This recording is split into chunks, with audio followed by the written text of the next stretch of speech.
ఏమి లేదు డ్వాక్రా 2 లక్షలకి 50,000 వడ్డీ కట్టాలి.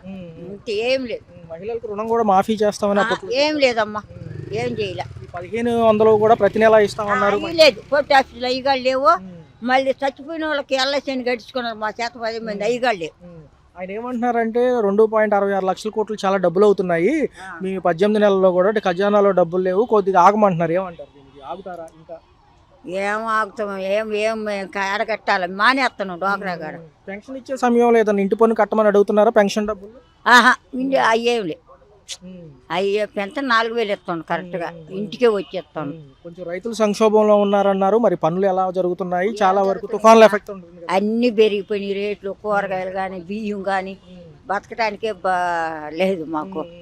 ప్రభుత్వంలో అన్న టయానికి వచ్చినాయా? అప్పుడు 18,000 45 సంవత్సరాలు 3 తడవులు వేసారు. ఇప్పుడు ఊడమాకు చేస్తానని వడ్డీ డబ్బులు అని వేయలే. డ్వాక్రా డబ్బులు ఇప్పుడు 50,000 కట్టాలంటే ఏం కడతాం? 5 నెలలు ఉంది, 50,000 కట్టమంటారు. ఎవరి స్థలాలు వచ్చిన దాఖలాలు ఉన్నాయా గతంలో? మాకేమి ఇవ్వాల, వాళ్ళకే ఇచ్చుకున్నారు. మాకు ఒక ఇల్లు కూడా ఏం లేదు. అంటే చంద్రబాబు గారు చెప్పినవి అన్ని కూడా సగం సగం అప్లై అవడానికి డబ్బులు ఇవ్వాల, మాకేమి ఇవ్వాల. ఇల్లు లేదు, పాడు లేదు. మా కొడుకులకి 2 ఇల్లు లేదు. మరి రేపు స్థానిక సంస్థల ఎన్నికలు ఉన్నాయి, మున్సిపాలిటీ అని చెప్పి, తర్వాత గ్రామ పంచాయతీలో సర్పంచ్ ఎన్నికలని. మరి అడుగుతారా ఇట్లా జరుగుతుంది ఇక్కడ, మాకు ఇట్లా ఇబ్బందులు ఉన్నాయి? అడుగుతాం.